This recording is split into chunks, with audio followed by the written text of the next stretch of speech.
আজকে আমি আসলে নতুন একটা টপিক সেটা শুরু করতে যাচ্ছি। এটা হচ্ছে টাইপস অফ কমিউনিকেশন।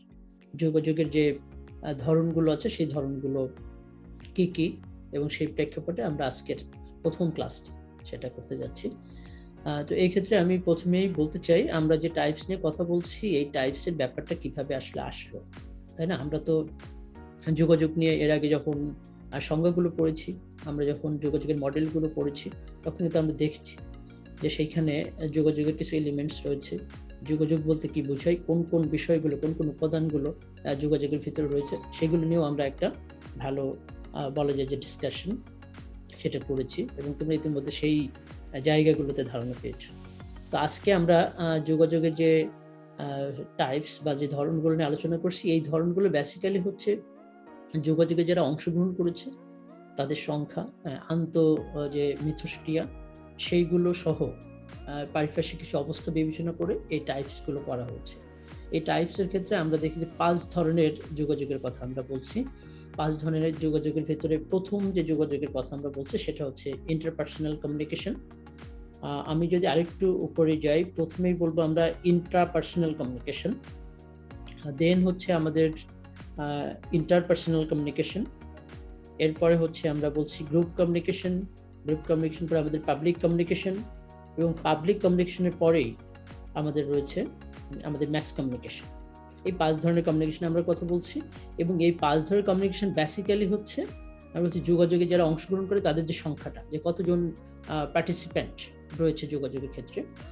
এবং দ্বিতীয়ত আমরা বলছি যে তাদের ভেতরকার যে মিথস্ক্রিয়া, তারা কিভাবে তথ্যের আদান প্রদান করছে, কিভাবে যোগাযোগে মিলিত হচ্ছে সেই বিষয়গুলো নিয়ে আমরা আলোচনা করছি। আর এরপরে আরো বলছি যে একটা পারিপার্শ্বিক যে পরিস্থিতি থাকে সেই বিষয়গুলো বিবেচনায় নিয়ে আমরা এই ৫ ধরনের যোগাযোগের কথা বলছি। আমি একটু এক নজরে যদি আমরা একটা স্লাইড একটু দেখে আসি, সেখানে এই ৫ ধরনের যোগাযোগের যে নাম সেগুলো আমরা একটু দেখে আসতে চাচ্ছি এখন। তোমরা নিশ্চয়ই দেখতে পাচ্ছ আমার এই স্ক্রিনে। সেটা হচ্ছে ১ম আমরা যেটা বলেছিলাম এটা হচ্ছে ইন্ট্রাপার্সোনাল কমিউনিকেশন, যেটা আমরা বলছি বাংলা যদি করে এটা হচ্ছে অন্তঃব্যক্তিক যোগাযোগ। এরপরে যে তথ্যটি যে যোগাযোগের টাইপসটি সেটা হচ্ছে ইন্টারপার্সোনাল কমিউনিকেশন, এটাকে আমরা বলছি আন্তঃব্যক্তিক যোগাযোগ। এরপর রয়েছে গ্রুপ কমিউনিকেশন। গ্রুপ কমিউনিকেশনকে আমরা দলীয় যোগাযোগ হিসেবে আখ্যায়িত করছি বাংলায়।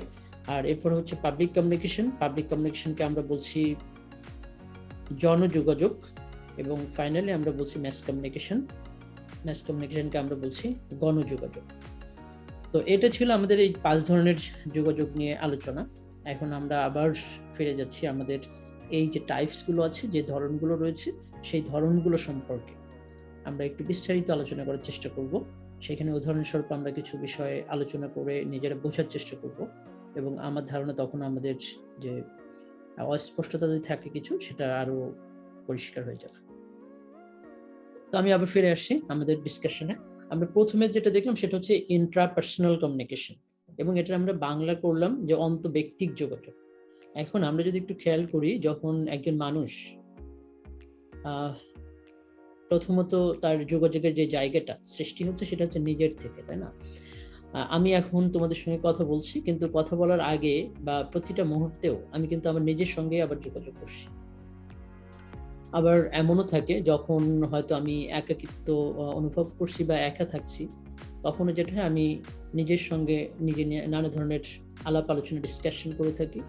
সেগুলোকেই আসলে আমরা বলছি যে অন্তঃব্যক্তিক যোগাযোগ। মানে এখানে একজন ব্যক্তি যখন নিজের সঙ্গে সে নিজে কথা বলছে, নিজের সঙ্গে সে নিজে যখন আলোচনা করছে, কোনো বিষয়ে সে যখন কোনো সিদ্ধান্তে উপনীত হতে যায় তখন নিজের কাছে প্রশ্ন করে তার কোনটা করলে ভালো হবে, কোনটা করলে তার ভালো হবে না বা এই পরিস্থিতিতে সে কি করবে। এই ধরনের বিষয়গুলো যখন সে নিজের সঙ্গে আলোচনা করে সেটা হচ্ছে তার অন্তঃব্যক্তিক যোগাযোগ বা সেটাকে আমরা বলছি ইন্ট্রাপার্সোনাল কমিউনিকেশন। এটা অনেক সময় হতে পারে, দেখো যখন কেউ সৃষ্টিকর্তার সঙ্গে যোগাযোগ করতে চায় তখন কিন্তু সে যে প্রার্থনা করে, সে যখন অন্যভাবে সৃষ্টিকর্তার সাথে নিজের একটা কমিউনিকেশন করার চেষ্টা করে, কোনো ধরনের চাওয়া থাকলে সেটা যখন সে কথা বলার চেষ্টা করে তখন বেসিক্যালি সে নিজের সঙ্গে নিজেই আসলে কথা বলে। এছাড়াও দেখা যায় যে নানা পরিস্থিতি থাকে, যেমন তোমরা যখন এমন হয় যে তুমি তোমার কোনো বন্ধুর সঙ্গে তোমার আজকে একটা মনোমালিন্য হয়েছে বা তার কোনো আচরণে তুমি কষ্ট পেয়েছো, তখন কি হয়, তখন তুমি হয়তো হলে ফিরে এসছো, হলে ফিরে এসে নিজে নিজে চিন্তা করছো যে যে ঘটনাগুলো ঘটলো সেটা তোমাকে কষ্ট দিয়েছে, বা তুমি যে কষ্ট পেয়েছো সেটা কিন্তু তুমি নিজের সঙ্গে নিজে কথা বলছো। এবং মাঝে মাঝে দেখা যায় যে আমরা নিজে অনেকে কেঁদে ফেলি, অনেকে অনেক সময় আনন্দ পাই অনেক বিষয়ে, সেটা নিজের ভিতরে সেই উচ্ছ্বাস, আনন্দ বা সেই কষ্ট সেটা কিন্তু অনেকেই নিজের সঙ্গে নিজেই আসলে উদযাপন করে বা নিজের সঙ্গে নিজেই সেটা শেয়ার করে। তো আমার মনে হয় যে বিষয়টা তোমরা কিছুটা হলে অনুধাবন করতে পেরেছো। এটা একজন মানুষের মানে প্রতিনিয়তই এটা ঘটে। যেমন আমি এখন যদি মনে করি আমি সাভার যেতে চাই, তাহলে আমার কিন্তু মনে মনে একটা পরিকল্পনা আমি তৈরি করেছি যে এখান থেকে আমি যদি আমার বাসা থেকে বের হই, বাসা থেকে বের হয়ে আমি প্রথমে কোন গেটে যাব, সেখান থেকে কিভাবে আমি বাসে উঠে যাব, এই ধরনের একটা পরিকল্পনা আমার মনে মনে রয়েছে যে আমাকে সাভার পৌঁছাতে হবে এবং সাভারে আমি কেন যাচ্ছি, কি করতে যাচ্ছি। তখন নিজের সঙ্গে নিজে এক ধরনের আলোচনা করে আমি স্থির করেছি যে আমি কিভাবে আসলে জাহাঙ্গীরনগর থেকে আমি সাভারে যাচ্ছি। তো এটা ছিল আমাদের ইন্ট্রাপার্সোনাল কমিউনিকেশন। আমি চলে যাচ্ছি আমার পরের যে টাইপসটা, সেটাকে আমরা বলছি ইন্টারপার্সোনাল কমিউনিকেশন, আন্তঃব্যক্তিক যোগাযোগ। আমরা যেটা দেখব যে মানুষের বা আমাদের যোগাযোগের ক্ষেত্রে আমরা এই যাবৎকালে যে আলোচনাগুলো করেছি তার প্রায় সবই হচ্ছে এই ইন্টারপার্সোনাল কমিউনিকেশনকে কেন্দ্র করে। এবং ইন্টারপার্সোনাল কমিউনিকেশন অনেক অনেক ভাস্ট, অনেক বড় পরিসরের যোগাযোগ, এবং এই যোগাযোগেও মানুষ অনেক বেশি যুক্ত হয়। আমাদের গ্রুপ কমিউনিকেশনের জন্য বা আমাদের পাবলিক কমিউনিকেশনের জন্য আমাদের অনেক বেশি প্রয়োজন হয় অনেক বেশি সংখ্যক মানুষের। কিন্তু দেখা যাচ্ছে যে ইন্টারপার্সোনাল কমিউনিকেশনের ক্ষেত্রে আমার মাত্র 2 জন ব্যক্তি ভিতরে যখন যোগাযোগ সংগঠিত হচ্ছে, সেটাকে আমরা বলছি হচ্ছে ইন্টারপার্সোনাল কমিউনিকেশন। আমি আরেকটু সহজভাবে বলি, সেটা হচ্ছে আমরা যখন 2 জন ব্যক্তি একে অপরের সঙ্গে যোগাযোগ করছে, সেই যে যোগাযোগ করার পরিস্থিতি, সেই পরিস্থিতিকে বা সেই যোগাযোগকে আমরা বলছি আন্তঃব্যক্তিক যোগাযোগ। আন্ত মানে হচ্ছে নিজেদের ভিতরে তারা এই তথ্যের আদান প্রদান করছে।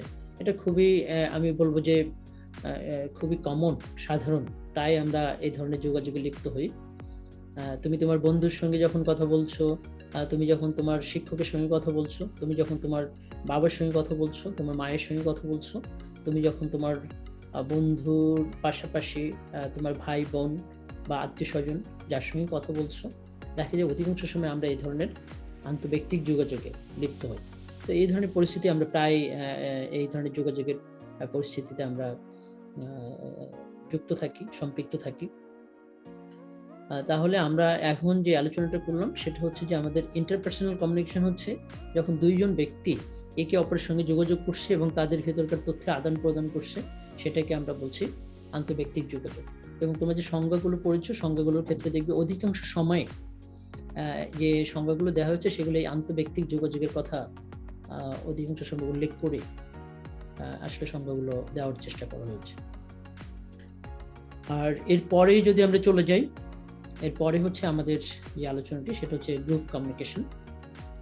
আমরা এটাও জানি যে গ্রুপ কমিউনিকেশনের যদি আমরা বাংলা করেছি দলীয় যোগাযোগ। যখন একটা দল গঠিত হয় এবং সেই দলের ভিতরে যখন তাদের নিজেদের যে যোগাযোগ, সেই যোগাযোগে তারা যখন সম্পৃক্ত হয়, সেই যে যোগাযোগ, সেই যোগাযোগকে আমরা বলছি হচ্ছে দলীয় যোগাযোগ। এখন দলীয় যোগাযোগের ক্ষেত্রে বলা হচ্ছে যে মানে 3 জন, 2 এর অধিক হতে হবে, কারণ আমরা জানি 2 জনের যে যোগাযোগ সেটাকে আমরা বলছি ইন্টারপার্সোনাল কমিউনিকেশন। সো 2 এর অধিক, সেখানে হচ্ছে 3। যদি আমরা সংখ্যা হিসাব করি 3 জন ব্যক্তি বা হচ্ছে 3 জন মানুষ এবং তার চেয়ে বেশি মানুষ, 3 বা ততোধিক মানুষ যখন একটা যোগাযোগে মিলিত হচ্ছে, সম্পৃক্ত হচ্ছে, সেই যোগাযোগকে আমরা বলছি দলীয় যোগাযোগ। এখন এইখানেও একটা জিনিস তোমাদের খেয়াল করতে হবে, দলীয় যোগাযোগের ক্ষেত্রে আমরা আবার দুইটা ভাগে সাধারণত ভাগ করে থাকি। অনেক সময় আমরা বলি যে স্মল গ্রুপ কমিউনিকেশন আর একটা হচ্ছে লার্জ গ্রুপ কমিউনিকেশন। এখানে বলা হচ্ছে যে দেখো 3 থেকে 20 জন, আবার এটা কিছু মতভেদও আছে, অনেকে এটা সংখ্যাটা অনেক সময় বাড়িয়ে বলেন। যে স্মল গ্রুপের কথা বলেছে 3 থেকে 20 জনের ভিতরে যখন একটা যোগাযোগ হচ্ছে, সেই যোগাযোগকে আমরা বলছি যে স্মল গ্রুপ অফ কমিউনিকেশন বা স্মল গ্রুপ কমিউনিকেশন। তো এইখানে দেখা যায় যে তোমাদের কে আমরা যে অ্যাসাইনমেন্টগুলো দিয়ে থাকি, অনেক সময় তোমরা গ্রুপে এসে অ্যাসাইনমেন্টগুলো করে থাকো, সেখানে হয়তো 7 জন 8 জন 15 জন এমন মিলে হচ্ছে একটা ছোট ছোট দলে আমরা ভাগ করে দিই। সেই দলে ভাগ হওয়ার ফলে তোমরা যেটা করো, তোমরা হচ্ছে সেখান থেকে একসঙ্গে কাজ করো, এই 10 জন বা 15 জন বা 7-8 জনের যে গ্রুপ হয় সেই গ্রুপে। তো এই যে ছোট ছোট দলে আমরা ভাগ করি, সেটাকে আমরা বলছি স্মল গ্রুপ অফ কমিউনিকেশন। আর অন্যদিকে আবার বলা হচ্ছে যে লার্জ গ্রুপ যেটা হয়, সেটা দেখা যাচ্ছে যে আরো অধিক। যেমন এখানে যদি 20 থেকে দেখা যাচ্ছে এটা 300 হতে পারে, এটা 3000 হতে পারে, তার চেয়েও বেশি হতে পারে। যে যখন একটা লার্জ অ্যামাউন্ট অফ পিপল তারা যখন একটা দলে সম্পৃক্ত থাকে, সেই দলকে আমরা কিন্তু বলছি একটা লার্জ গ্রুপ। বা অনেক সময় এটা আমরা যদি বলি যে একটা রাজনৈতিক দল, সেই রাজনৈতিক দলের যে সংখ্যাটা, সেই সংখ্যাটা তাদের যে কর্মী থাকে, সেই কর্মী সংখ্যাটা, সেটাকেও কিন্তু আমরা একটা দল বলতে পারি। আবার তোমরা দেখবে যে এই লার্জ গ্রুপের ক্ষেত্রে যদি এমন আসে যে আমাদের পুরো ইউনিভার্সিটির আমাদের সব মিলে হচ্ছে আমরা একটা দল, যখন আমরা বাইরে খেলতে যাই বা হচ্ছে বাইরে যখন অন্য বিশ্ববিদ্যালয়ের সঙ্গে আমাদের খেলা থাকে, তখন এক একটা বিশ্ববিদ্যালয়কে কিন্তু আমরা এক একটা দল হিসেবে কাউন্ট করছি। তো সেক্ষেত্রে দেখা যায় পুরো বিশ্ববিদ্যালয়ের যারা রয়েছে তারা তো কয়েকজন হয়তো খেলছে, কিন্তু তাদের যে পার্টিসিপেন্ট দল হিসেবে কাউন্ট করলে, যারা এই বিশ্ববিদ্যালয়ের ভিতরে আমরা সরাসরি সম্পৃক্ত থাকি, সবাই কিন্তু আমরা একটা দলের অংশ হিসেবে সেখানে বা সাপোর্টার হিসেবে আমরা সেখানে থাকছি। তো এই ক্ষেত্রে আমার মনে হয় যে আমরা যদি রাজনৈতিক দলকে বলি যে একটা পলিটিক্যাল পার্টি, তারা হচ্ছে লার্জ গ্রুপ, সেটা আরো আমাদের বুঝতে বেশি সুবিধা হবে। কারণ জানি সেই দলের সদস্য যারা রয়েছে, সদস্য হওয়ার জন্য অনেক সময় কিছু নিয়ম নীতিও থাকে, সেগুলো দিয়ে তারা ফর্মালি একটা দলের সদস্য হয়েছে। তো আমরা এখন যদি এভাবেই বোঝার চেষ্টা করি যে 3 বা ততোধিক ব্যক্তি যখন একটা যোগাযোগে সম্মিলিত হচ্ছে বা একটা যোগাযোগে অংশগ্রহণ করছে, একটা যোগাযোগ পরিস্থিতিতে অংশগ্রহণ করছে, তখন সেই যোগাযোগকে আমরা আসলে দলীয় যোগাযোগ বলতে পারি।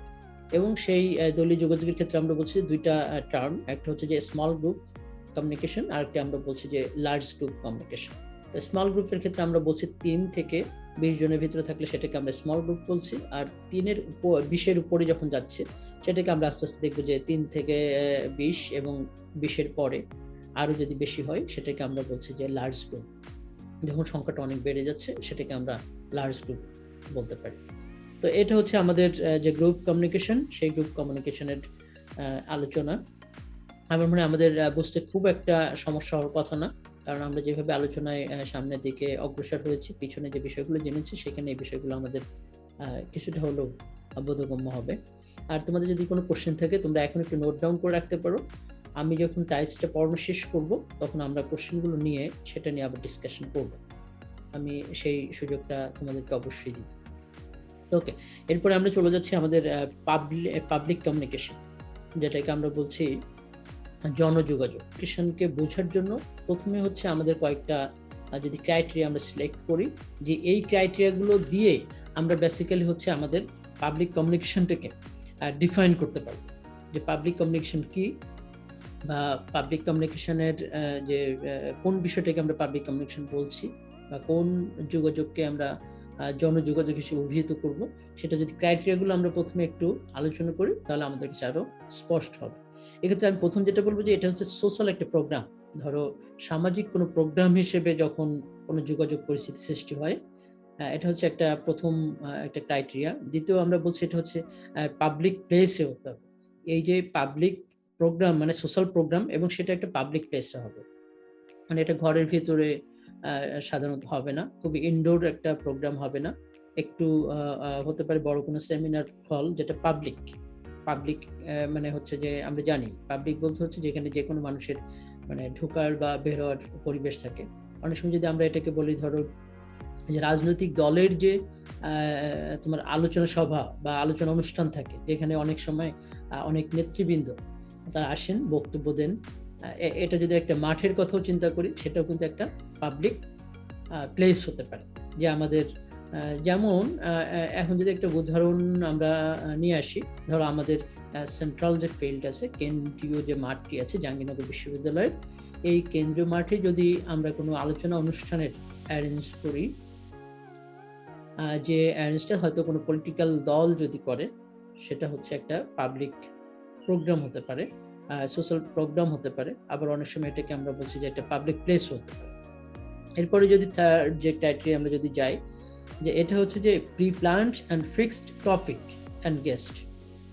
দেখো, এটা অবশ্যই আগে থেকে পরিকল্পনা থাকবে যে এই ধরনের একটা প্রোগ্রাম করতে যাচ্ছি আমরা, কবে করব সেটা থাকবে, কোন বিষয়ের উপরে আলোচনাটা হবে সেটাও নির্দিষ্ট করা থাকবে, এবং সেইখানে গেস্ট হিসেবে, অতিথি হিসেবে কে উপস্থিত থাকবে সেটাও সেখানে নির্দিষ্ট করা থাকবে। তার মানে এই যে আমরা বলছি পাবলিক কমিউনিকেশনের ক্ষেত্রে আমার যে স্পিকার বা যে গেস্ট থাকবে সেটা আগে থেকে নির্দিষ্ট করতে হবে যে এই ব্যক্তি এই বিষয়ের উপরে বক্তব্য রাখবেন বা এই বিষয়ের উপরে উনি কথা বলবেন, সেটা আগে থেকেই পূর্ব নির্ধারিত থাকবে। আর এরপর আমরা যেটা বলছি যে specific rules to participate audience. এখন এখানে একটু খেয়াল করো যে অডিয়েন্স চাইলেই যে কোনো সময় কথা বলতে পারবে, সেই সুযোগটা সাধারণত আমরা এই পাবলিক কমিউনিকেশনে দেখি থাকবে না। হয়তো এমন হতে পারে যে একজন স্পিকার কথা বললেন, কথা বলার পরে ওনার যে আলোচনা, সেই আলোচনার উপরে একটা ডিসকাশন হতে পারে, সেইখানে হয়তো একটা প্রশ্নোত্তর পর্বও থাকতে পারে, সেটা হতে পারে। কিন্তু এটা একটা নিয়ম মেনে বা নিয়ম অনুযায়ী আসলে সাধারণত দেখা যাবে যে এই আলোচনাগুলো করা হচ্ছে বা করা হয়। সেইখানে একটা নিয়মের বিষয় আসলে থাকে, যে একটা সুনির্দিষ্ট নিয়মের প্রেক্ষিতেই একজন অডিয়েন্স কিভাবে কথা বলবে, কোন সময় কথা বলবে, কোন প্রসেসে সে প্রশ্নটা করবে, বা কোনো যদি তার সমালোচনা বা আলোচনা করার প্রেক্ষিত বা সুযোগ থাকে সেটা সে কখন করবে। তো এখন আমরা যদি চলে যাই আমাদের মানে পাবলিক কমিউনিকেশনের কি সেটা যদি আমরা বুঝতে চাই, তাহলে আমরা কিন্তু এই ক্রাইটেরিয়াগুলো দিয়ে বুঝতে পারছি এটা খুবই হচ্ছে একটা স্ট্রাকচার্ড একটা কমিউনিকেশন, যেখানে আমরা বলবো যে খুবই ফর্মাল একটা কমিউনিকেশন, যেটাকে আমরা বলছি পাবলিক কমিউনিকেশন। কারণ এইখানে হচ্ছে একটা সোশ্যাল প্রোগ্রাম, সেটা হতে হবে আবার পাবলিক প্লেসে, সেইখানে যে টপিকটা থাকবে আলোচনার বা যে বিষয়ে আলোচনা হবে সেটা আগে থেকেই জানানো হবে, কখন প্রোগ্রামটি হচ্ছে, কে বক্তব্য রাখবে সেটা জানানো হচ্ছে। পাশাপাশি আমরা ফাইনালি যেটা বললাম যে এখানে অডিয়েন্সটা কিভাবে কোন ওয়েতে পার্টিসিপেট করবে সেটাও সেখানে নির্দিষ্ট করা থাকবে। এরকম সুনির্দিষ্ট কিছু, এটা সেমিনার হতে পারে, যে একটা বাংলাদেশের ধরো আমি যদি বলি যে বাংলাদেশের সাংবাদিকতা নিয়ে একটা বড় সেমিনার হতে পারে, যে বাংলাদেশের সাংবাদিকতার বর্তমান পরিস্থিতি কি, প্রেক্ষাপট কি, বা বাংলাদেশের সাংবাদিকতার আমরা যদি বলি 50 বছরের বাংলাদেশের 50 বছরের সঙ্গে সঙ্গে বাংলাদেশের সাংবাদিকতার 50 বছরের ইতিহাস সেটা কেমন ছিল, এটা নিয়েও কিন্তু আমাদের নানা বিষয়ের উপর আসলে সেমিনার হতে পারে।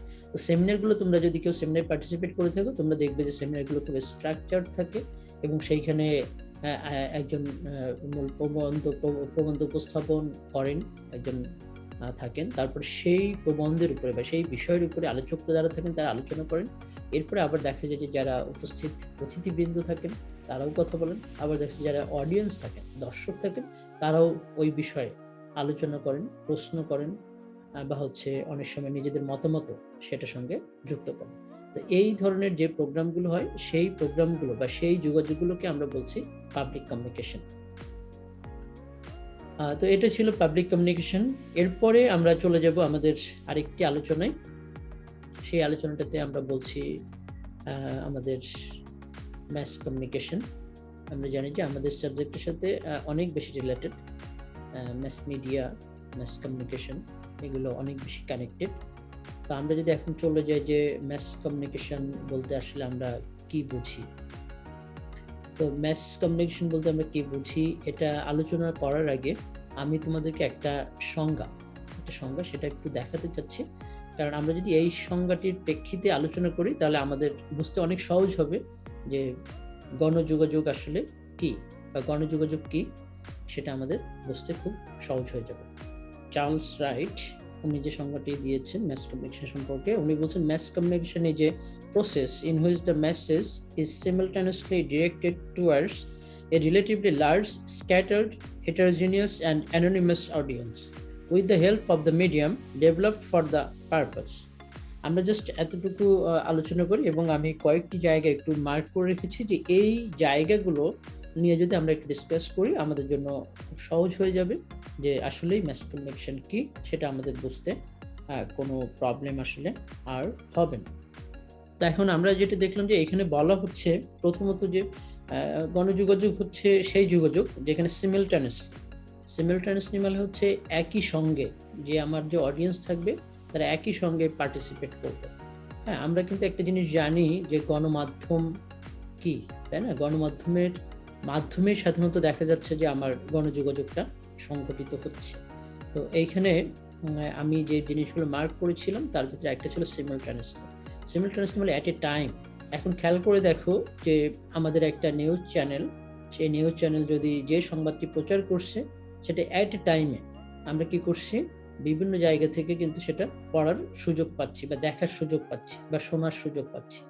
হ্যাঁ, এটা চাইলে আমরা মানে এটা যদি আমরা টেলিভিশনের কথা চিন্তা করি তাহলে আমাদের বুঝতে আরেকটু সুবিধা হবে যে অ্যাট এ টাইমে আমরা দেখার বা পড়ার সুযোগ পাচ্ছি। এখন আবার অনেক সময় এমন হতে পারে যে পত্রিকার ক্ষেত্রে তো আমরা সবসময় অ্যাট এ টাইমে দেখার সুযোগ পাচ্ছি না। হ্যাঁ, পত্রিকার ক্ষেত্রে হয়তো অ্যাট এ টাইমে পাচ্ছি না, কিন্তু আমরা চাইলে যে কোনো সময় সেটা পড়তে পারি।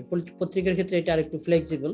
এবং অনলাইনের ক্ষেত্রেও দেখা যাবে যে আমার এখন যদি এমন হয়, ধরো বাংলাদেশে একটা নিউজ পোর্টাল, তারা একটা নিউজ এই মুহূর্তে আপলোড করলো, এটা যদি একজন ধরো ইউএসএ আছে, একজন বাংলাদেশে আছে, হ্যাঁ, একজন হয়তো ধরো অস্ট্রেলিয়াতে আছে, তাহলে কি হচ্ছে, ওরা যখনই আপলোড করছে এরপরে আমরা যে যেখানেই থাকি না কেন এটা আমরা পড়তে পারছি, অ্যাট এ টাইমে আমাদের পড়ার সুযোগ তৈরি হচ্ছে। তো এই জন্য উনি যে উদাহরণটা দিয়েছেন বা যে সংজ্ঞাটা দিয়েছেন, এই জন্য প্রথমে হচ্ছে সিমিলটানেসলি অ্যাট দ্য সেম টাইম এটা আমাদের অডিয়েন্সের কাছে পৌঁছাচ্ছে বা পৌঁছে দিচ্ছে। এছাড়া উনি আরো যেটা বলছেন, আরো কয়েকটি বিষয়কে এর সঙ্গে ইনক্লুড করছে। আমি ওই সময় আলোচনা করছি, যেমন লার্জ, এখানে বলেছে রিলেটিভলি লার্জ, এখানে অডিয়েন্স সংখ্যা কিন্তু মানে সুনির্দিষ্ট করা সম্ভব নয়, এই জন্য বলেছে রিলেটিভলি লার্জ, মানে একটা বৃহৎ পরিসরের বা বড় পরিসরের আমাদের অডিয়েন্স থাকেন, কিন্তু সেই অডিয়েন্সের সংখ্যা উনি একেবারেই মানে সুনির্দিষ্ট করা তো সম্ভব নয় যে গণমাধ্যম এই নিউজটি কতজন এটা পড়ছে, এটা কিন্তু উল্লেখ করা বা এটা বোঝা আসলেই অসম্ভব ব্যাপার।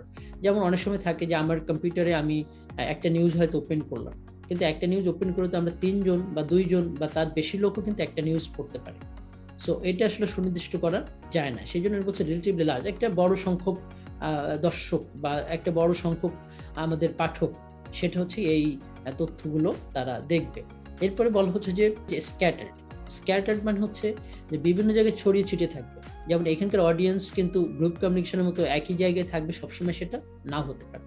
বলা হচ্ছে যে গণযোগাযোগের ক্ষেত্রে আমার যে অডিয়েন্স থাকবে তারা স্ক্যাটার্ড, বিক্ষিপ্ত থাকবে। এখন যেমন তোমাদের ভিতরে কেউ হয়তো রাঙামাটি রয়েছে, কেউ হয়তো ঢাকায় রয়েছে, কেউ হয়তো তোমার কুষ্টিয়া রয়েছে, কেউ হয়তো বরিশালে রয়েছে, হ্যাঁ, বা তোমাদের যার যেখানে গ্রামের বাড়ি বা অন্য জায়গায় তোমরা রয়েছে। এরকমই বলা হচ্ছে যে এই যে অডিয়েন্স থাকবে আমাদের ম্যাস কমিউনিকেশনে, সেই অডিয়েন্সটা স্ক্যাটার থাকবে। আমি এই জন্য বললাম কেউ হয়তো শুধু বাংলাদেশের ভিতরেই না, বাংলাদেশের বাইরেও আমাদের অনেক অডিয়েন্স থাকতে পারে, যারা আমাদের টিভি দেখে, যারা আমাদের হচ্ছে অনলাইন নিউজ পোর্টালগুলো নিয়মিতভাবে দেখছে, এদের অনেকেই আমাদের দেশের বাইরে রয়েছে। হ্যাঁ, তাহলে হচ্ছে আমাদের অডিয়েন্সটা হচ্ছে রিলেটিভলি লার্জ হবে এবং তারা স্ক্যাটার্ড থাকবে। এটার জিনিস হচ্ছে তোমার এটা হচ্ছে যে বিক্ষিপ্ত অবস্থায় থাকবে, মানে বিচ্ছিন্ন বিক্ষিপ্ত অবস্থায় থাকবে। যে এই যে অডিয়েন্স রয়েছে তাদের যে ভিতরে সবসময় আন্তঃযোগাযোগ থাকবে তা না, কেউ কাউকে চিনবে সবসময় তেমনটি নাও হতে পারে, এবং সেটা হচ্ছে যে একদমই বিক্ষিপ্ত অবস্থায় থাকবে, কোনো মানে একত্রিত থাকবে না যে এক জায়গায় শুধু অডিয়েন্স রয়েছে। যে কারণে আমি বলছি যে আমাদের ধরো বাংলাদেশে একটা অনলাইন নিউজ পোর্টাল বা একটা টেলিভিশন চ্যানেলের অডিয়েন্স শুধুমাত্র আমি যদি মনে করি যে রাজশাহী এলাকার যারা তারা দেখবে, সেটা না। এটা বাংলাদেশের সবাই যেমন বিভিন্ন জায়গায় যে যেখানে আছে সেখান থেকে তারা এটা দেখতে পারে, এবং দেশের বাইরে যারা আছে তারাও দেখতে পারবে। পাশাপাশি উনি বলছেন যে এটা অ্যানোনিমাস অডিয়েন্স, মানে কে আসলে এই নিউজটা দেখছে বা কে এই নিউজটা পড়ছে এটা সুনির্দিষ্ট করে বলাটা অসম্ভব হবে, এটা বলা সম্ভবপর হবে না সবসময়। কিন্তু যদি এমন হয় যে কেউ নিজে থেকেই জানায় যে আমি এই নিউজটা দেখছি, আমি নিউজটা পড়ছি, সেটা হতে পারে। কিন্তু এটা বলা সবসময় সম্ভব নয় যে আমার এই নিউজটা কতজন মানুষ তারা হচ্ছে দেখলো। এটা হয়তো আমরা অনুমান করে, হয়তো স্ট্যাটিস্টিক্যাল কিছু মানে যেটাকে বলে যে কিছু সময় থাকে না স্ট্যাটিস্টিক্সে, যখন আমরা কিছু অনুমান করে এটাকে একটা হিসাব করি, যেটা আনুমানিক একটা হিসাব আমরা করতে পারি, কিন্তু স্পেসিফিক করা সেটা আসলে অসম্ভব। কারণ আমি বললাম যে অ্যাট এ টাইমে কয়জন আসলে এটা পড়ছে, কতজন এই নিউজটা পড়েছে, সেটা কিন্তু বোঝা সম্ভব নয়। কারণ আপনি অনলাইনে হয়তো আমরা ওপেন করতে পারি একটা নিউজ, হয়তো একটা ব্রাউজার দিয়ে একজন ওপেন করলো, কিন্তু ব্রাউজার দিয়ে ওপেন করার পর ওইখানে কয়জন নিউজটা পড়েছে সেটা ওইভাবে আমাদের চিহ্নিত করা সম্ভবপর নয়। সেই জন্য এখানে কয়েকটি বিষয় দেখো। একটা হচ্ছে প্রথমে আমরা বললাম যে সিমিলটেনিয়াসলি অ্যাট এ সেম টাইম আসলে তারা নিউজটা পাবলিশ করছে, একই টাইমে নিউজটা পাবলিশ করছে, এবং নিউজটা বা এই তথ্যটা পাবলিশ করার পরে সেটা হচ্ছে যে অডিয়েন্সের কাছে যাচ্ছে তারা রিলেটিভ লার্জ, এদের এই অডিয়েন্স সংখ্যাটা অনেক বেশি হবে, তুলনামূলকভাবে অনেক বড় পরিসর হবে অডিয়েন্সের। এরপরে বলা হচ্ছে যে এটা স্ক্যাটার থাকবে, এটা হেটারিজেনিয়াস হবে, হ্যাঁ, এটা শুধু এটা বিচ্ছিন্ন বিক্ষিপ্ত অবস্থায় বিভিন্ন জায়গায় ছড়িয়ে ছিটে থাকবে এই অডিয়েন্সটা, এবং যে অডিয়েন্সটা এই গণমাধ্যমের অডিয়েন্স তারা হচ্ছে অ্যানোনিমাস থাকবে না। অ্যানোনিমাস হচ্ছে যে অসংখ্য পরিমাণ, এবং কারা সেটা আমরা সুনির্দিষ্ট করে বলতে পারবো না, সেটা একটা। আর লাস্টে যে বিষয়টা আমরা বলেছিলাম যে তোমাকে যদি যোগাযোগ করতে হয় তাহলে অবশ্যই একটা মাধ্যমের সহযোগিতা নিতে হবে। মাধ্যমটা এখানে অনেকগুলো বিষয় হতে পারে, যেমন আমরা এখন বলি যে আমাদের টেলিভিশন, রেডিও, সংবাদপত্র, সেগুলো হচ্ছে গণযোগাযোগের অন্যতম একটা মাধ্যম। হ্যাঁ, এর বাইরেও আরো কিছু মাধ্যম আমাদের রয়েছে যেগুলো আমরা ব্যবহার করতে পারি। তো এইখানে মাধ্যম ছাড়া আসলে গণযোগাযোগ সম্ভব না। যেমন আমরা দেখলাম যে একজন মানুষ কতজন মানুষের সঙ্গে আসলে যোগাযোগ করবে, এবং এটা কি সম্ভব যে একজন মানুষ কোনো ধরনের মাধ্যম ছাড়াই পৃথিবীর বিভিন্ন প্রান্তে ছড়িয়ে ছিটে থাকা মানুষের সাথে যোগাযোগ করবে? সেটা সবসময় সম্ভব হয় না। সেই জন্য গণযোগাযোগের সংজ্ঞার ক্ষেত্রে এটা বলা হচ্ছে যে একটা মাধ্যম আমাদের প্রয়োজন হবে। আমি যদি একটু শর্টলি আবার এই গণযোগাযোগ কি সেটাকে আরেকটু এই সংজ্ঞার আলোকে ব্যাখ্যা করে একদম সংক্ষিপ্তভাবে, সেটা হচ্ছে গণযোগাযোগ হচ্ছে আমাদের সেই ধরনের যোগাযোগ যে যোগাযোগে সাধারণত দেখা যাচ্ছে যে একই সঙ্গে যে তথ্যটি প্রেরণ করা হচ্ছে সেই তথ্যটি আমাদের যে অডিয়েন্স, যারা একটি বিশাল সংখ্যক অডিয়েন্স বা দর্শক, তারা বিভিন্ন জায়গায় ছড়িয়ে ছিটিয়ে রয়েছেন, বিভিন্ন দেশ বিদেশের বিভিন্ন প্রান্তে তারা ছড়িয়ে ছিটিয়ে রয়েছেন, এবং তারা মানে অগণিত, তাদেরকে আমরা চিহ্নিত করতে পারি না, এবং একটা মাধ্যমের সাহায্য নিয়ে আসলে এই তথ্যগুলো আমরা তাদের কাছে পৌঁছে দিচ্ছি। তো এই বিষয়টাই হচ্ছে আমাদের গণযোগাযোগ। আর এছাড়াও আমাদের আরো কয়েক ধরনের যোগাযোগ রয়েছে, সেগুলো আমরা বিভিন্ন প্রেক্ষাপটের ভিত্তিতে আসলে আমরা ভাগ করে থাকি যোগাযোগকে। তো আপাতত আমরা এই 5টি যে ভাগ করলাম সেটা আমরা বললাম যে যোগাযোগে যারা অংশগ্রহণ করছে তাদের সংখ্যা, হ্যাঁ, তাদের ইন্টারাকশন, এবং হচ্ছে আরো অন্যান্য কয়েকটি বিষয়, যেমন পরিস্থিতি, যোগাযোগ পরিস্থিতি, এরকম বেশ কিছু বিষয়কে আমরা আমাদের আলোচনার মূল কেন্দ্রে নিয়ে বা আলোচনার মূল বিষয়কে ধারণ করে আমরা এই 5 ভাগে আসলে যোগাযোগকে ভাগ করেছি। তো প্রিয় শিক্ষার্থী, আমি আসলে টাইপস অফ কমিউনিকেশন আলোচনাটা এখানে শেষ করছি, এবং এখন যদি তোমার কোনো প্রশ্ন থাকে আমি চলে যাব তোমাদের কাছে।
খুঁজে পেতে চাই, যে কোনো কিছু আমরা আবিষ্কার করতে চাই, নতুন কোনো কিছু যদি আমরা পেতে চাই, তাহলে কিন্তু আমরা সাধারণত যোগাযোগে লিপ্ত হই।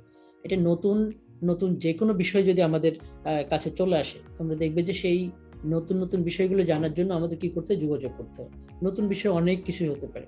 যেমন নতুন বিষয় কি, বিশ্ববিদ্যালয় আসলে খুলবে কিনা, এটা জানার জন্য কিন্তু আমাকে যোগাযোগ করতে হবে। একদমই নতুন বিষয় আমি এখনো জানি না, আমি নিজেও জানি না, তোমরাও জানো না। হয়তো 27 তারিখের পরে আমরা একটা সিদ্ধান্ত পাবো যে তোমাদের পরীক্ষা কিভাবে হবে, আদৌ তোমাদের পরীক্ষা অনলাইনে হবে নাকি হচ্ছে সরাসরি হবে, কোন পরিস্থিতির সৃষ্টি হতে পারে সেটা হয়তো আমরা জানতে পারবো। তো এরকম নতুন যে বিষয়গুলো থাকে, নিত্য নতুন বিষয়গুলো থাকে, সেগুলো আমাদের জানার জন্য কি করতে হয়? যোগাযোগ করতে হয়। তো আমাদের যোগাযোগের সেটা একটা অন্যতম প্রধান উদ্দেশ্য। এরপরে যদি আমি আরেকটু আলোচনা করি, আমরা হচ্ছে টু রিলেট। আর রিলেট মানে হচ্ছে কোনো ধরনের সম্পৃক্ততা বা কোনো ধরনের যদি আমরা রিলেশনশিপ, সেটা যদি খোঁজার চেষ্টা করি যে এটার সঙ্গে এটার রিলেশনটা কি, সেটা যদি আমরা বোঝার চেষ্টা করি, তাহলে কিন্তু আমাদের যোগাযোগ করতে হবে। যে একজন ব্যক্তি সে এই কথাটি বললেন, এই কথাটি সাথে এটার সম্পৃক্ততা কোথায় রয়েছে, এটা কোন প্রেক্ষিতে উনি কথাটা বললেন, সেটা কিন্তু আমরা অনেক সময় কি করি, এটা খুঁজে বের করার চেষ্টা করি, যে রিলেট করা। এখন হচ্ছে যে আমাদের আবহাওয়াবিদরা দেখো যে একটা আবহাওয়ার পূর্বাভাস দিলেন, যে আমরা জানি ইয়াস নামের যে ঘূর্ণিঝড় বা হচ্ছে নিম্নচাপটা, সেটা কোথায় কি অবস্থায় আসতে পারে, কখন আসতে পারে, তখন হচ্ছে আমাদেরকে তোমরা একটা ধারণা দিলাম। আমরা কিন্তু সেটার একটা কি পাচ্ছি, একটা রিলেশন করার চেষ্টা করছি, যে এই তথ্যটা আমি পেলাম সেটার সাথে এই তথ্যটার মিল আছে। হ্যাঁ, ওনারা বলেছেন এবং তখন আমরা এই জিনিসটা দেখতে পাচ্ছি। এটা নিউজ হতে পারে, বা কেউ নিউজ থেকে দেখেছে, কেউ সরাসরি তোমার বন্ধু বা আত্মীয় স্বজন হতে পারে, তার সঙ্গেও তুমি ডিসকাস করে জানতে পারো। জানার পরে তুমি সেটার বাস্তব রূপ সেটা বোঝার চেষ্টা করলে এবং সেটা রিলেশনটা আনার চেষ্টা করলে। হ্যাঁ, তো এক ধরনের রিলেশনের জন্য আমরা আসলে যোগাযোগ করে থাকি, কোন বিষয়কে একটা বিষয়ের সঙ্গে আরেকটা বিষয় রিলেট করার জন্য, সম্পৃক্ত করার জন্য, সেটা আমাদেরকে যোগাযোগ অবশ্যই করতে হবে। এরপর হচ্ছে টু হেল্প, মানে যত ধরনের সাহায্য সহযোগিতা রয়েছে সেটা করার জন্য আমাদেরকে যোগাযোগ করতে হবে। হ্যাঁ, যেমন আজকের ক্লাসের লিঙ্কটা যদি আমি তোমাদেরকে পাঠাতে যখন চেয়েছি বা যখন পাঠিয়েছি, সেটা এক ধরনের সহযোগিতা করা, আমি তোমাদেরকে লিঙ্কটা দিচ্ছি। আবার হতে পারে তোমাদের সিআর যিনি আছেন, যে লিঙ্ক পায় নাই তাকেও সেই লিঙ্কটা পৌঁছে দিচ্ছেন। হ্যাঁ, বা হচ্ছে যে কোর্সের যদি আজকের ক্লাস কেউ মিস করে থাকে, তাহলে তাকে ক্লাসের যে বিষয়গুলো থাকে সেই বিষয়ে তাকে একটু ব্রিফ করা, তাকে একটু জানানো। এটা কিন্তু অনেকেই করে থাকে, যে কোন বিষয়ে ক্লাস হলো, কতদূর অগ্রসর হলো, নতুন কোনো অ্যাসাইনমেন্ট দেওয়া হয়েছে কিনা, পরীক্ষার বিষয়ে আলোচনা হয়েছে কিনা, এরকম নানা ধরনের সাহায্য সহযোগিতার জন্য আমরা কি করে থাকি, যোগাযোগ করে থাকি। তো সেটা হচ্ছে যত ধরনের সাহায্য সহযোগিতা রয়েছে সেটাকে যদি আমরা একটা জায়গায় একটা ফ্রেমে নিয়ে আসি, তাহলে সেটাও এক ধরনের যোগাযোগ। এবং সেটা হচ্ছে যোগাযোগের উদ্দেশ্য, অন্যতম উদ্দেশ্য হেল্প করা বা সহযোগিতা করা। নানা ধরনের সহযোগিতা হতে পারে। আমি কিন্তু বারবারই বলছি, সবসময় আমি হয়তো ইতিবাচকভাবে উদাহরণগুলো দিচ্ছি, কিন্তু সহযোগিতা কিন্তু নেতিবাচকভাবে হতে পারে। হ্যাঁ, এই যেমন তোমরা দেখেছো যে একটা খুনের ঘটনায় একজন আরেকজনকে সহযোগিতা করছে, বা একটা খুনের ক্ষেত্রে একজন আরেকজনকে সহযোগিতা করছে, সেটাও কিন্তু এক ধরনের সহযোগিতা। কিন্তু সেটা হচ্ছে আমরা বলবো যে আমাদের রাষ্ট্র, সমাজ, আমাদের যে আইন, সেই বিষয়কে কেন্দ্র করলে বা সেই বিষয়কে বিবেচনা নিলে এগুলো হচ্ছে এক ধরনের নেতিবাচক যোগাযোগ, বা এই যোগাযোগের যে সহযোগিতা সেটা হচ্ছে একজন নেতিবাচক কাজে তাকে সহযোগিতা করা। ওকে, এরপর আমরা হচ্ছে টু পারসুয়েট। এটা কিন্তু দেখো যে তুমি কাউকে প্রভাবিত করতে চাইলে, তুমি কাউকে হচ্ছে প্ররোচিত করতে চাইলে, তুমি কাউকে তোমার নিজের মতের দিকে নিয়ে আসতে চাইলে, তুমি যে বিষয়টা বুঝছো সেই বিষয়টা অন্যকে বোঝাতে চাইলে, কনভিন্স করতে চাইলে কি করতে হবে? তোমাকে অবশ্যই যোগাযোগ করতে হবে। এখন ঈদের সময় আমি বলেছিলাম যে ঈদের সময় যদি এমন হয় যে তুমি একটা ভালো ড্রেস কিনতে চাও, ঈদের সময় তোমার যদি কোনো বিশেষ কোনো কিছু কেনাকাটার বা কোনো উইশ থাকে, তুমি কি করছো? তুমি হয়তো বাবা মাকে বোঝানোর চেষ্টা করছো যে আমরা এটা প্রয়োজন, আমি এটা নিতে চাই, বা অন্যভাবে যেভাবে হোক তুমি তাদেরকে পারসুয়েট করার চেষ্টা করছো যে তোমার এই ড্রেসটা কিনতে, বা তুমি যদি কোনো ক্যামেরা কিনতে চাও, তুমি যদি কোনো ফোন কিনতে চাও, তুমি যদি অন্য কোনো কিছু কিনতে চাও, কেন কিনতে চাও, কি বিষয় কিনতে যাচ্ছে, এরকম নানাভাবে তুমি তাদেরকে কি করো, পারসুয়েট করে জিনিসটা করতে চাও। এমনকি বন্ধুদের, যে হয়তো তুমি কি হচ্ছে, তুমি কোথাও বেড়াতে যেতে যাচ্ছ, এখন তোমার বন্ধুকে তুমি সঙ্গে নিয়ে যেতে চাও, তো দেখা যাচ্ছে সে হয়তো যেতে চাচ্ছেন, তখন তুমি কি করো, তুমি তাকে একটু কনভিন্স করার চেষ্টা করো, তুমি তাকে পারসুয়েট করার চেষ্টা করো। তো সেটাও এক ধরনের যোগাযোগের উদ্দেশ্য। আর লাস্টলি উনি যেটা বলছেন টু প্লে, এখানে টু প্লেটা আসলে বৃহত্তর অর্থে আমরা টু প্লে বলতে এখানে যেটা বুঝি বা যেটা উনি বোঝাতে চেয়েছেন সেটা হচ্ছে বিনোদন। আমরা যে নানা ধরনের বিনোদিত হতে চাই বা নানা ধরনের আনন্দ লাভ করতে চাই, সেগুলোকে উনি বলছেন টু প্লে হিসেবে, এটাও যোগাযোগের উদ্দেশ্য। যেমন আমরা একটা গান শুনছি, কেন শুনছি? এটা বিনোদনের জন্য এবং হচ্ছে আমার তৃপ্তি লাভের জন্য। হ্যাঁ, আমি একটা মুভি দেখছি, সেটা কেন দেখছি? সেইখানে হচ্ছে যে মুভি দেখলে তো আমার এক ধরনের যোগাযোগ হচ্ছে, সেই যোগাযোগটাকে আমরা বলছি যে এই টু প্লে, মানে সেখানে উদ্দেশ্য হচ্ছে আমার বিনোদন পাওয়া। এবং বিনোদন ছাড়াও কিন্তু হতে পারে আরো অন্যান্য, যে আমি কোনো শিক্ষণীয় কিছু দেখার জন্য আমি কিন্তু হচ্ছে একটা মুভি দেখতে পারি, একটা ডকুমেন্টারি দেখতে পারি, সেটা হতে পারে।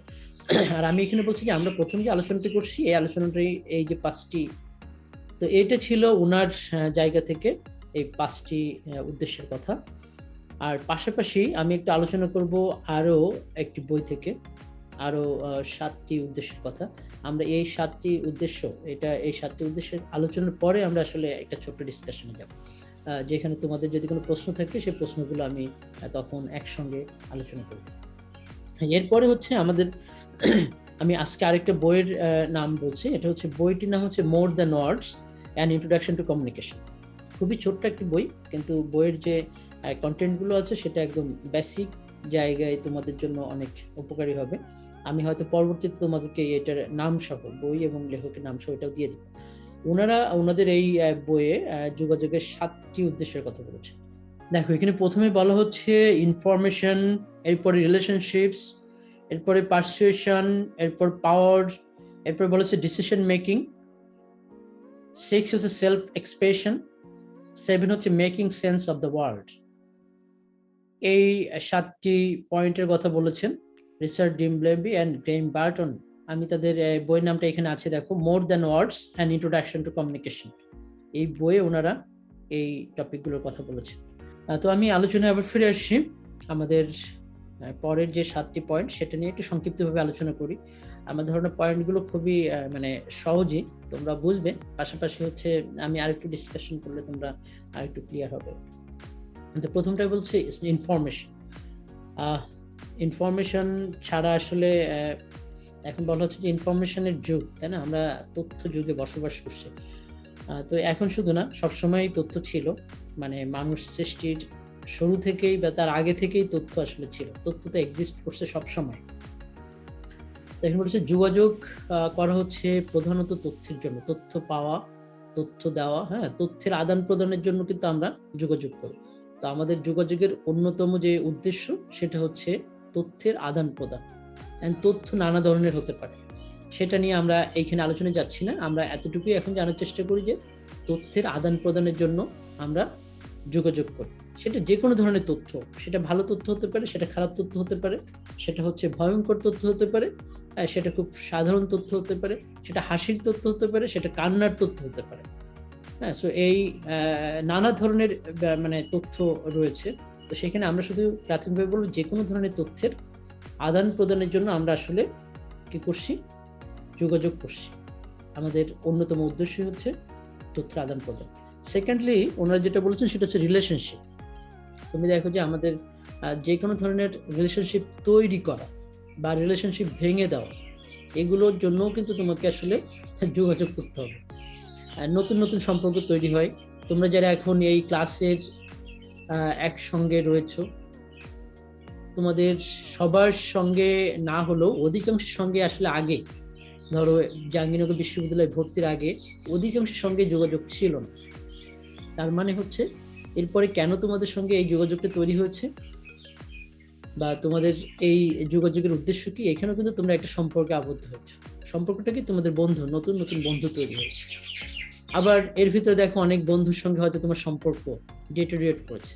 তার মানে যে কোনো ধরনের সম্পর্ক তৈরি করা এবং যে কোনো ধরনের সম্পর্ক ভেঙে ফেলা, এই সম্পর্ক তৈরি করা, ভেঙে ফেলা, এগুলোর জন্য তোমাকে আসলে যোগাযোগ করতে হবে। সেটা হচ্ছে তোমার যোগাযোগের অন্যতম একটা পারপাস।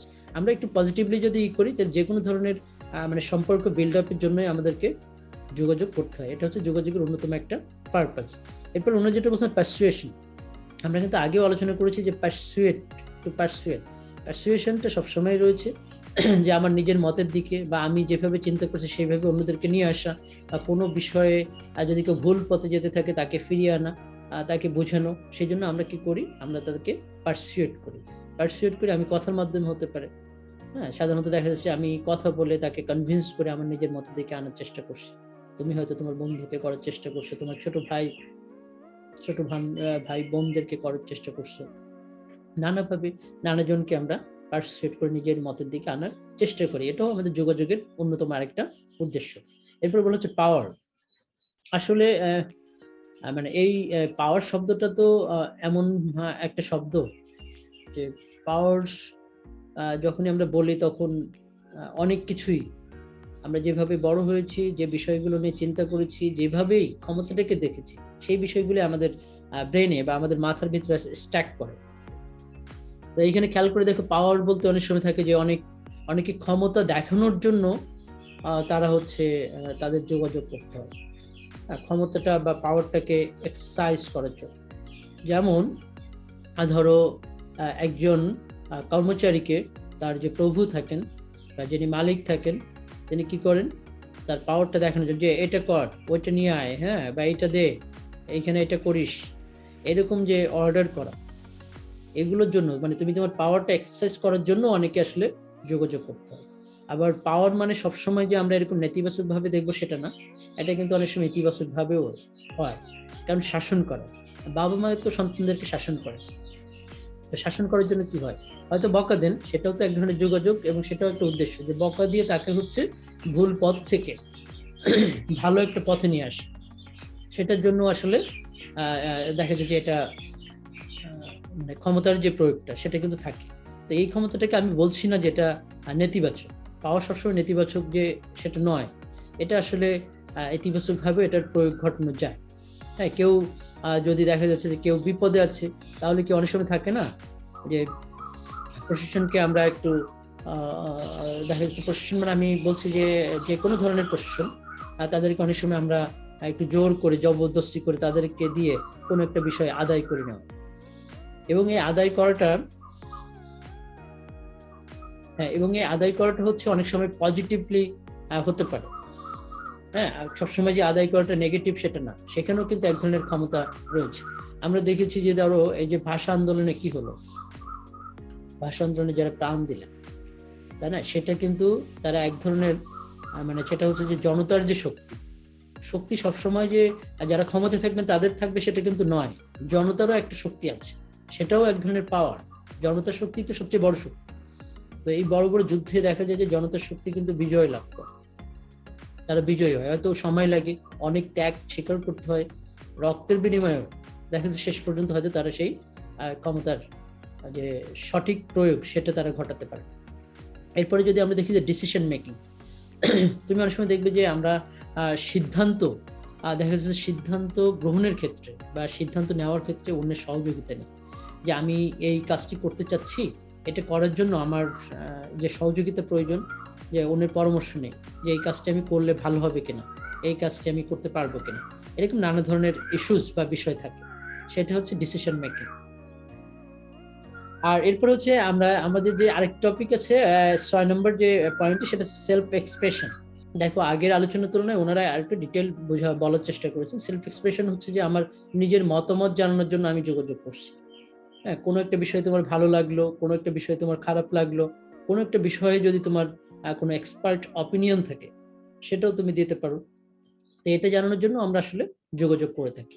আর ফাইনালি যেটা বলছে, এটা আমার কাছে মনে হয়েছে যে মানে এটা এইভাবে না লিখে অন্য কিছু হতে পারত। হ্যাঁ, যেমন বলছে যে making sense of the world, মানে পৃথিবী সম্পর্কে সম্যক জ্ঞান তৈরির জন্য আমরা আসলে এই যোগাযোগের যে উদ্দেশ্য, যে পৃথিবী সম্পর্কে একটা সম্যক জ্ঞান লাভ করা। কিন্তু মানুষ তো এখন শুধু পৃথিবীর ভিতরে নাই, পৃথিবীর বাইরের বহু বিষয়ে মানুষের এখন জ্ঞান অর্জন চলছে। তো এটা মানে শুধু ওয়ার্ল্ড ডিফাইন না করে এটা আসলে মহাবিশ্বই হতে পারে। যদি ওয়ার্ল্ডকে আমরা পৃথিবী না চিন্তা করে মহাবিশ্ব চিন্তা করি, তাহলে হতে পারে যে সার্বিক বিষয়ে জ্ঞান লাভ করা। হ্যাঁ, যে কোনো বিষয়ে জ্ঞান লাভের জন্য আমরা আসলে যে কোনো বিষয়ে আমাদের এক ধরনের সেন্স বা এক ধরনের ধারণা সৃষ্টির জন্য, ধারণা লাভের জন্য আমরা আসলে যোগাযোগ করে থাকি। তো এই 7টি পয়েন্ট ছিল আসলে আমাদের মোর দ্যান ওয়ার্ডস যে বইটি, সেই বইয়ের প্রেক্ষিতে আমাদের দুইজন লেখক ডেম লেভি এবং বার্টন, তারা আসলে এই 7টি উদ্দেশ্যের কথা বলেছে। তো এটা ছিল আমাদের দ্বিতীয় ডিসকাশন, যে ডিসকাশনে আমরা যোগাযোগের যে উদ্দেশ্যগুলো, সেই উদ্দেশ্যগুলো নিয়ে আলোচনা করেছি। তো প্রিয় শিক্ষার্থীরা, আমি আমার ক্লাসের আলোচনা এখানে শেষ করছি, আর এখন চলে যাচ্ছি যে যোগাযোগের উদ্দেশ্য নিয়ে তোমাদের যদি কোনো প্রশ্ন থাকে, সেই প্রশ্নগুলো আমি চেষ্টা করছি উত্তর দেওয়ার আমার জায়গা থেকে। তো তোমাদের কোনো প্রশ্ন থাকলে তোমরা কথা বলতে পারো।